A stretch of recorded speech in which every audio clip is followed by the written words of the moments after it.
Seexu Ñaxas gi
Badou ñëwal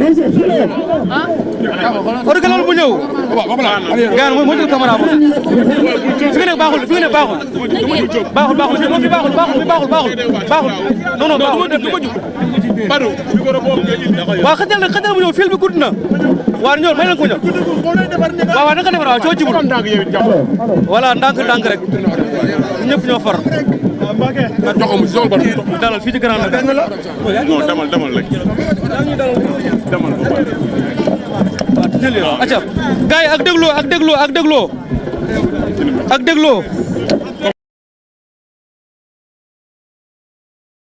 bis bi dafa rëy bis bu rëy la ci wàllu lamb moo organisé ak gaay ak dégloo acca presse bi baax na gaay cameraman yi baax na ci kontaan bu baax a baax tey nag ñu ngi fii ci Grand Dakar ñaari tali Biscuiterie seet si mbër mi nga xam ne nii moom mooy Njaxas war a bëre le 25 janvier journée Ndiaye production dañuy nuyu internet yi nga xam ne nii ñu ngi ñuy suivre ci différentes plateformes yëpp ñu bàyyi Njaxas gi mu nuyoon ak internet yi rawatina supporter am yi nga xam ne nii moom moo tax ñu def dérangement fekk si ko Njaxas gi ñu ngi lay nuyu di la siyaare. a'uuzu billahi mina shaytaani rajiim gannaaw bañ sant yàlla julli ci Yonent bi sant suñuy ñaari waajur di sant ñu nekk ci terrain ñëw tur soutenir ñu ngi leen di ziar bu baax a baax di nuyu suñu mbokk homme de tenue suba ba léegi ñu fi waaw di bàyyi lépp ndax ñun ñu ngi leen di sant benn lañu ñu ngi leen di nuyu bu baax a baax di gërëm di baax a baax Badou balaa boobu ñu ngi nuyu suñu maam El Hadj Mansour Mbaye waaw suñu maam El Hadj Mansour Mbaye ñu ngi koy nuyu ak njabootam yëpp waaw parce que moom waaye tey dañoo jaaxle mbooloo mi nga xam ne ni tey gis nañ ko fii ci terrain Ngelaw doy na waar rawatina organisation bi nga xam ne ni gis nañ ko ci open presse bi loolu wàccaay bi nu mu def. waaw Badou loolu ba dañ koy nuyoo di ko sante waa baax a baax. mais fan nga toll ci wàccaay am na solo tey nag ñu gis sa mbokku mbër yëpp génn Grand Dakar gépp génn fan la leen combat bi toll ndaxte combat bi nekk na combat boo xam ne ni combat bu capital Badou loolu dama la si mbër yëpp waaw Fallé suñu ko nuyoo parce que Fallé moom day bàyyi léppam muy man nuyoo mbër yëpp teg ko si loxo Fallé jërëjëf léegi nag dañuy wax li nga xam ne nii mënu fi indi ñu wax ji nag Khadim Anta te jóg combat bi fan la toll Ndiakhate waaw Badou lu ma lay wax keroog rek nee naa la combat bi si samay supporter la dépendre lu ñu teel a ñëw ma teel leen libéré supporter bi incha allah guddi staff bi dina ko bu ne dañoo dugal bolok bi pour gars yi jënd ko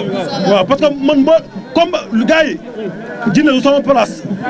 ñàkk si mbooloo nu mu demee moo tax ñu bëri jinne mais moom ñu koy sant bu baax a baax mais Thié Kanté Mbaye Cere ak Sabali ñoo ñett dañ leen di bérandoo parce que Thié démb police wala fanaan barki alxuraan pour autorité pour kii autorisation tey fala yéen a ma jaaxal man su man pare naa barki alxuraanu karim waa ji nee na su gaawee moo mën su yéexee moo mën nañ leen wax ji waa ji nee na su gaawee moo mën ay doole ju bëree taxaw ci signature bi dëggal boppam xaaju ne force day daan ki nga xam ne mooy Ndiakhate est-ce que dina bu ndaw bu amee doole combat bi du mel Khadim Anta Baye Fall lépp lu taw sama kanam mbaa mun léegi di déglu bii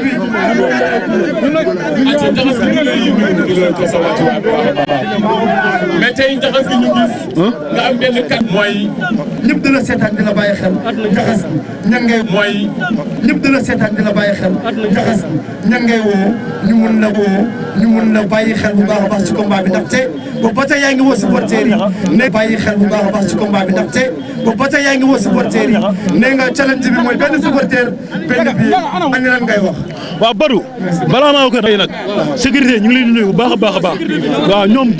suba sama gàlle di ma gérer waaw sécurité privé yi ñu ngi leen di nuyu bu baax a baax ñoom samay mbokk la ñoom ñooy ànd si lépp waaw nuyu naa lépp nag waaw sécurité nuyu naa ñëpp bu baax a baax ABS ñu ngi lay waat bu baax a baax si combat yi waaw parce que gis nañ sa taxawaay mais dañoo bëgg nga ñëw sotura gën ñoo dooleel incha allah Badara Gadiaga ñu ngi lay woo Sabati Diouf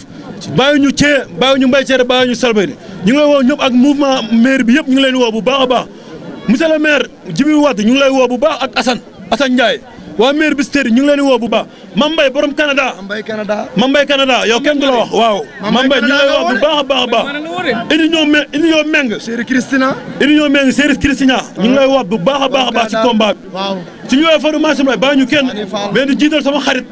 sama doomu ndey Saliou Fall borom États-Unis waaw Saliou Fall ñu ngi lay woo bu baax a baax ci combat bi bari di woo Cheikh na TDKS Pa Abdou Boy suñu borom Kasor ñu ngi lay woo Ousmane Sy moom dama bëgg mu dina 4 bloc laa ko sas instant mondial bi ñëw na yaa ma xaar mondial bi ñëw na waaw Ousmane Sy waaw dañu bëgg nga jël 4 bloc lay see ngelaw bi lay see waawu ñaay di woo ñëpp waa bopp Grand Dakar diisoo jàngalaat zone A zone B kuréel gi zone 3 bi ak zone 4 bi Dame Lo ñu ngi lay wax bu baax a baax gars yi départ bi gars yi na teel ñu dem Tafa Bamaro moo ko gérer heure bu mu wax rek heure boobu presse bi sant nañ leen bu baax a baax Saliou Fall